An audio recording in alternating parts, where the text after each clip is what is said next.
O arquipélago das Ilhas Canárias, pertencente à Espanha, localiza-se no Oceano Atlântico Oriental, a oeste da costa sul do Marrocos. De origem vulcânica, a cadeia insular estende-se por aproximadamente 490 quilômetros, distribuindo-se em um alinhamento que combina formações geológicas jovens com um clima de características subtropicais.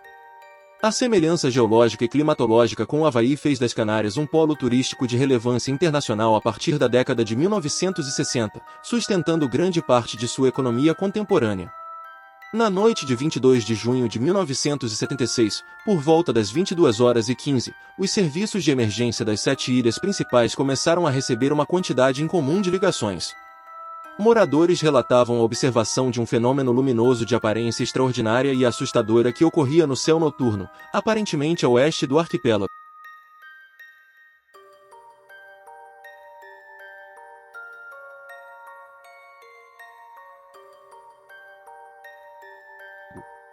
As descrições coincidiam em grande parte. Testemunhas afirmavam ter visto uma gigante explosão de luz ou uma massiva bola de fogo pairando no horizonte. As autoridades locais confirmaram a ocorrência, pois a luminosidade descrita permaneceu visível por vários minutos antes de desaparecer gradualmente. Muitos observadores também relataram a presença de uma ou duas luzes vermelhas menores, deslocando-se em alta velocidade antes da suposta explosão. Alguns mencionaram trajetórias em zigue-zague, enquanto outros destacaram a ascensão quase vertical dessas fontes luminosas. Nenhum som foi percebido durante o fenômeno, tampouco houve registros de impactos físicos, danos materiais ou falhas elétricas. O efeito imediato foi o pânico e a perplexidade de parte da população local.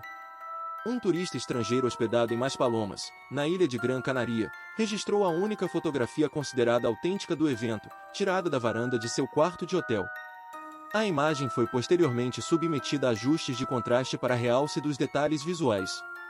A Força Aérea Espanhola elaborou um relatório oficial contendo um desenho baseado em testemunhos coletados na costa oeste de Gran Canaria.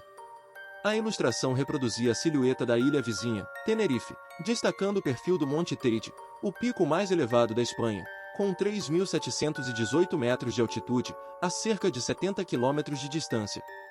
A comparação serviu para evidenciar a magnitude visual da luminosidade observada.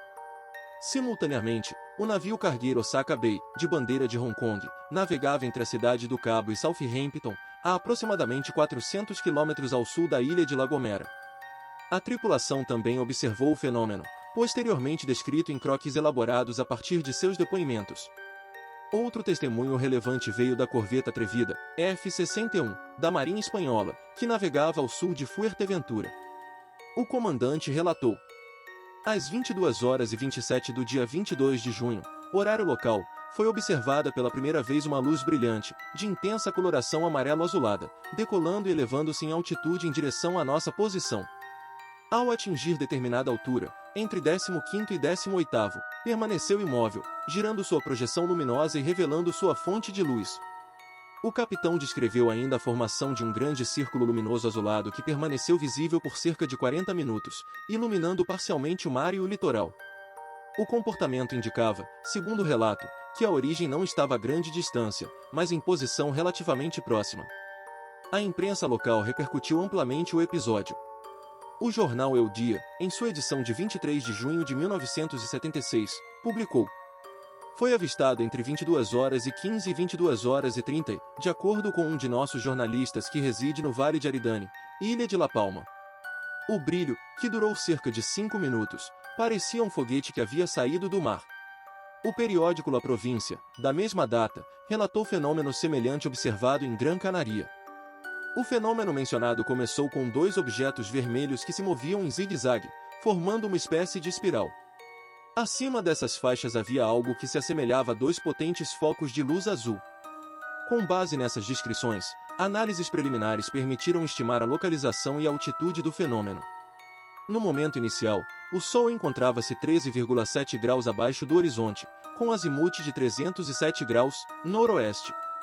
A posição inicial do evento foi calculada a aproximadamente 762 km a oeste do arquipélago, a 46 km de altitude. Na fase final, o ponto estimado deslocou-se para 1.062 km a oeste e altitude de 90 km. Esses cálculos tornaram-se fundamentais para as investigações subsequentes. Nas semanas seguintes, A cobertura jornalística passou a incorporar especulações sobre UFOs e extraterrestres, motivadas por declarações isoladas de algumas testemunhas. As autoridades militares concentrarão-se em acalmar a população e coletar dados técnicos. Em junho de 1994, 18 anos após o evento, o exército espanhol desclassificou o relatório oficial de 107 páginas referente ao chamado OVNI de Canarias 22 de junho de 1976. A divulgação, ainda em tempos de acesso limitado à internet, passou despercebida pelo público, mas atraiu o interesse de revistas especializadas em ufologia e temas paranormais. Essas publicações deram destaque a um único depoimento, o do médico Francisco Júlio Padrão León, clínico geral residente em Gáldar, no noroeste de Gran Canaria, região onde ocorreram muitos avistamentos. Sua narrativa diferia radicalmente das demais, incorporando elementos de caráter fantástico. Padrão relatou que, enquanto se deslocava de táxi para atender uma paciente em Las Rosas, teria visto uma esfera flutuante de cerca de 30 metros de diâmetro, translúcida e iluminada. Dentro dela, afirmou distinguir duas figuras humanoides, entre 2,5 e 3 metros de altura, vestidas com trajes vermelhos justos, aparentemente interagindo entre si. Segundo seu testemunho, a esfera teria aumentado de tamanho até se tornar tão grande quanto um prédio de 20 andares e depois ascendido rapidamente, deixando um rastro de fumaça azul antes de desaparecer em direção à ilha de Tenerife. O taxista confirmou apenas parcialmente o relato, limitando-se a mencionar uma luz intensa. O terceiro passageiro, um parente da paciente, disse ter visto apenas clarões fortes, sem distinguir formas definidas. Nenhum outro morador da região descreveu qualquer estrutura com humanoides, e todas as demais testemunhas relataram apenas o grande disco luminoso no céu.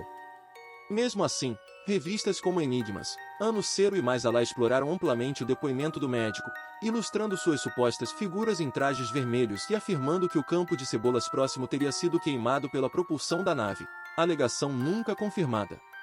A imprensa sensacionalista enfatizou o fato de Padrão ser um profissional instruído, tratando sua formação médica como sinônimo de credibilidade. Um dos acompanhantes do episódio chegou a declarar que acreditara na versão do médico por considerar impossível que um homem tão culto estivesse enganado. Anos depois, em entrevista concedida após a desclassificação dos documentos, Padrão ampliou ainda mais suas alegações. Disse que os seres possuíam a habilidade de apagar memórias humanas e introduzir energia no cérebro, chegando a afirmar que 8 pessoas que duvidaram de suas palavras haviam morrido de câncer em poucos meses. Apesar de nunca ter apresentado provas dessas afirmações, sua história continuou a circular em publicações ufológicas entre 1976 e 1994. O suposto campo de Cebolas queimado foi investigado e revelou-se resultado de simples vandalismo. Análises químicas e radiológicas do solo não encontraram qualquer anomalia. O próprio médico húngaro espanhol Alejandro Carlos de Guiorcos, responsável pelos testes, declarou posteriormente que Padrão interpreta tudo o que imagina como real. Em 1994, o doutor passou a alegar que havia sido ameaçado pela Força Aérea, algo jamais mencionado antes daquela data. A investigação oficial, encerrada em 1976, classificou o fenômeno como FANI, fenômeno aéreo não identificado, sem atribuir origem específica. Em 1994, ufólogos apresentaram a ausência de explicação como prova de natureza extraterrestre, embora o relatório apenas indicasse falta de dados conclusivos. No documento militar, consta também o parecer de Guiorcos ao tribunal. Ele atribuiu o relato de Padrão à fadiga e à confusão perceptiva. O tribunal concluiu que a credibilidade de Padrão não pôde, por ora, ser corroborada. Ainda assim, permanecia a questão central: o que de fato foi o fenômeno observado por milhares de pessoas naquela noite de 1976? O contexto histórico fornece pistas. O mundo vivia a plena Guerra Fria, e embora a Espanha fosse aliada do bloco ocidental, ainda não integrava formalmente a OTAN, adesão que ocorreria apenas em 1982. Muitos testes militares secretos de ambas as superpotências eram conduzidos no Atlântico. A trajetória balística calculada em 1976 indicava um deslocamento a partir de cerca de 700 km a oeste das ilhas, alcançando altitude próxima de 90 km, limite inferior da termosfera. Essa característica levantou suspeitas de teste de armamento. Em 2001, os jornalistas e pesquisadores Ricardo Campo e Vicente Juan Ballester Olmos publicaram uma investigação definitiva. Acessando o banco de dados de Jonathan M. Dovel sobre lançamentos balísticos, identificaram 2 registros compatíveis, em 22 de junho de 1976, Às 20 horas e 16 e 20 horas e 17 GMT, o submarino norte-americano USS Von Sieben havia lançado 2 mísseis Poseidon C-3, cada um portando múltiplas ogivas termonucleares. O teste ocorreu dentro do Corredor Oriental de Provas da Marinha dos Estados Unidos, que se estende de Cabo Canaveral à Ilha de Ascensão, área que abrange o ponto exato estimado pelas medições espanholas. Segundo os pesquisadores, a luminosidade observada nas Canárias correspondeu ao reflexo solar na expansão dos gases aquecidos pela detonação em alta altitude. Embora o Sol já estivesse abaixo do horizonte nas ilhas, a 90 km de altitude a luz solar ainda atingia diretamente os resíduos atmosféricos, tornando-os visíveis e brilhantes a grande distância. O estudo de campo e Ballester também correlacionou fenômenos luminosos semelhantes observados nas Canárias entre 1973 e 1979, quase todos associados a testes termonucleares norte-americanos.